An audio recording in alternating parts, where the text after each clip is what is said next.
Hello everyone, Arlisha here, and welcome to another video. Today we are going to be taking a look at some lovely supplies from Blue Pine Arts. This is a paint making company based in India. I've actually kind of been following this company on Instagram on and off for the last few years. So when they reached out and asked if I wanted to try some of their supplies, it kind of felt like a dream, and I was really excited to get to try them and even more excited to get to share them with you if you haven't heard of them. The supplies I've been showing you so far are the sketchbook and the brush roll. Both are handmade. The sketchbook features cold press watercolor paper that's handmade in India, and both the sketchbook and the brush roll use upcycled Indian fabrics. They were so kind as to send me a sketchbook, the brush roll, 2 watercolor palettes with various colors in them, and a bunch of swatches. There was also a little tea bag that I haven't gotten to try yet, but I'm really excited to. And the inclusion of that is kind of just the first step in some things that made this entire experience so very, very special. On the homepage of their website, it says, "We don't ship orders, we send presents." And I feel like that sums up a lot of just how special this experience has been, not just opening and trying these products, but just, coming into the studio knowing that I have them and that they're there waiting for me to use. It's one thing to create something, to make watercolors, to bind sketchbooks, and this is something that is done so well by this company and is something that I absolutely treasure when I see it done well and patiently by crafters. Every aspect of using these supplies feels like being given a gift.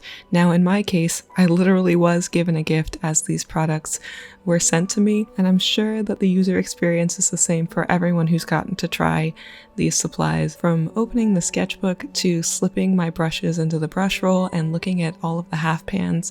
As someone who has done little bits of all of these crafts at a personal level, I am just blown away by how much work all of this is.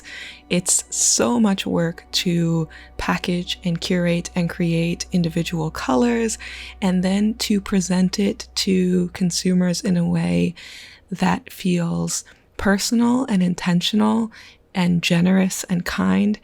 It's so very, very special, and really it doesn't come naturally. It's not like you can just go, okay, I made a thing, and then you send it to people.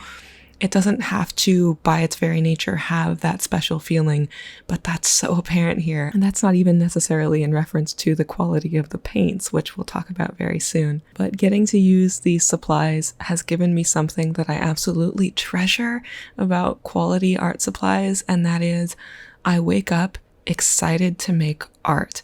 And that is so, so very special, especially as somebody who does this as my job.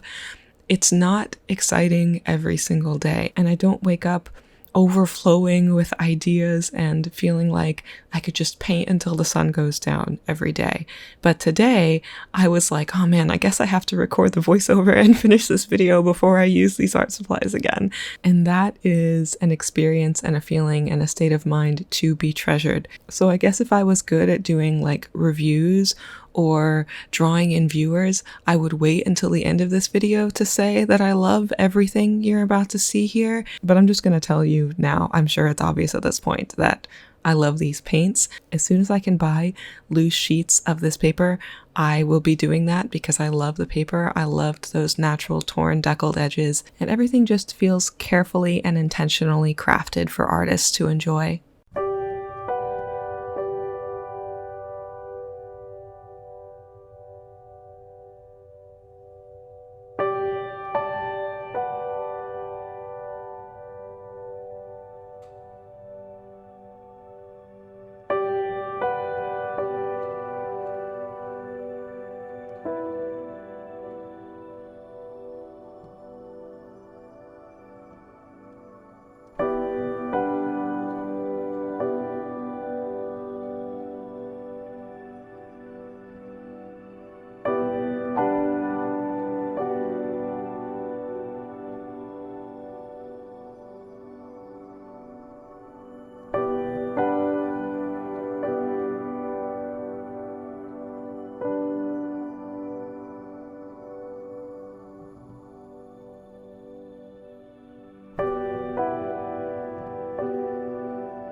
I'm sure that you've noticed at this point while I've been swatching, but the colors are beautiful. They activate easily and they're so very saturated.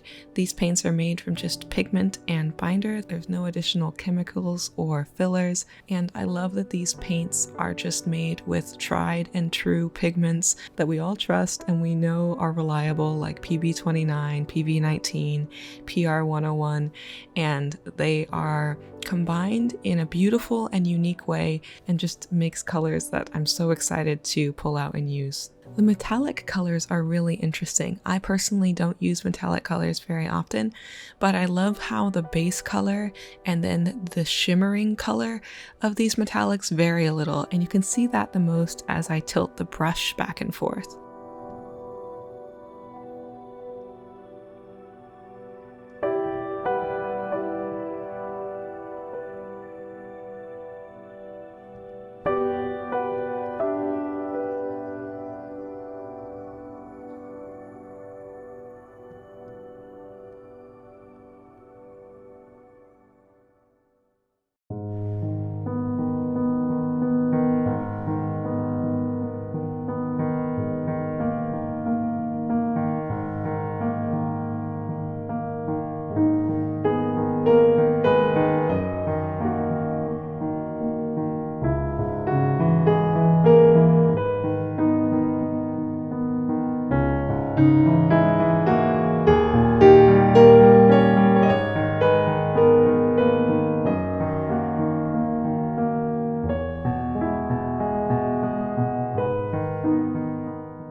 It is very possible that these small pieces of watercolor paper were intended to be used to swatch the colors, and I guess in that way I maybe did this a little bit backwards instead of, swatching on these little pieces and then painting in the sketchbook.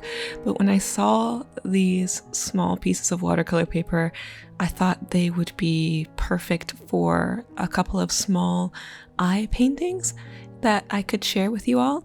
And also both of these two small paintings that I'm painting in this video will be available on my shop if you would like a small original for me, so you can check that out via the link in the description, as well as I will leave links to Blue Pine Art's website and their Instagram account. And another quick note about the company, and they work under a system of like shop updates. So I believe they're working on like a new palette collection right now. I think it's greens. I think they're working on a green palette right now, but you can sign up for their mailing list or follow them on Instagram if you want to know as soon as their new palettes go up. There are some sketchbooks and a few single half pans available on their website right now, and if you join their mailing list you can know as soon as new things go up, and I think they sell out really quickly. So if you are interested in these paints, that's probably a really good way to get your hands on them, is to be on their mailing list so you can know right away. There's something about cold press paper that makes me really excited to just let colors bleed into one another. I love how the textures settle and separate into the paper, and at the same time the layers were still nice and crisp. This first little painting uses kind of my go-to fallback colors. I love these peachy red tones, and in the second painting I wanted to feature more of the granulating colors, which was definitely tricky for me and a little bit of a struggle when it came to developing like nice contrast and a good range of values. This first painting, if you'd like to see the real-time process, you can find that over on Patreon, or if you're a member here on YouTube, I will have the real-time version of that up soon, not too long after this video, I think. So you can check that out if you want to see the full process for the first painting.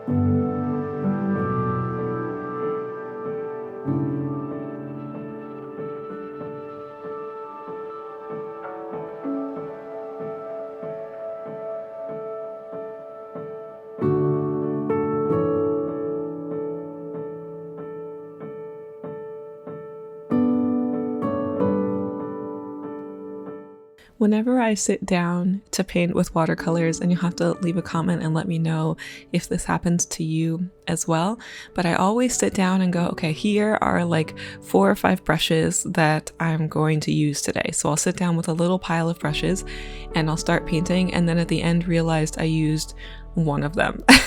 And I think in this case I did use 2 brushes. I used this one, this white calligraphy brush that I wish I could tell you where it's from, but it came in a subscription box and I'm not sure, but I really love it because it's soft and holds a lot of water.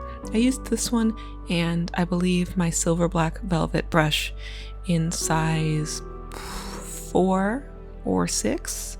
One of those sizes. I'll leave the specific size in the description, but I ended up using just those 2 brushes, which is usually what happens. Is I set out with plans of trying lots of different brushes and then end up using just, falling back on a couple of my favorites. The granulation in these paints is so beautiful, and over the years I've come to really love mixing ultramarine blue with pretty much everything, which is PB29. It's present in a few of these colors, and it's so beautiful. Layering granulating colors on top of granulating colors like this adds a lot of textural variety, and it has to be balanced really delicately so that your values and really just the subject itself doesn't get lost. And that was something that I did struggle with in this painting, and I was worried, really by this point I think I was worried that I had already overworked it, even though I had only done 2 layers, and I was definitely feeling like, oh man, maybe I won't put the second one in the video.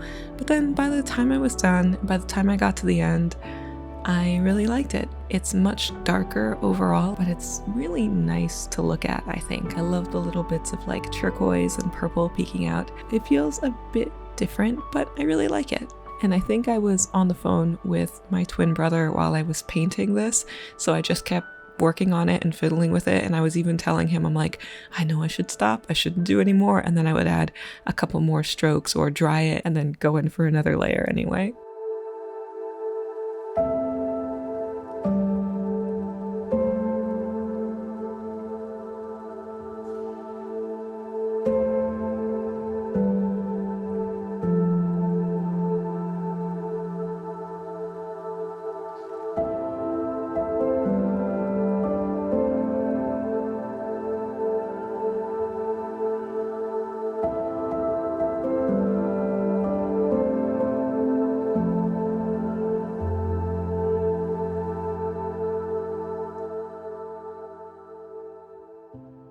As I mentioned earlier, I had a ton of fun working with all of these supplies.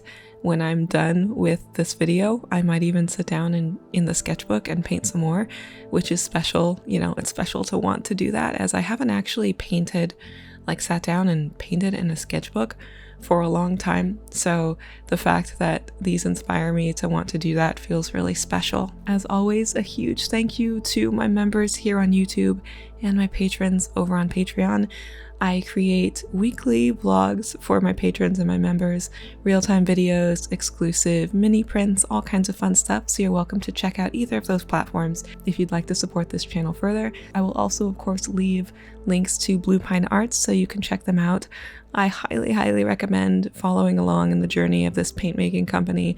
Their Instagram on its own is so satisfying. I love seeing the behind the scenes of paints being made. Anyway, let me know if you've tried these, let me know what you think, and I will talk to you all next week. Bye bye.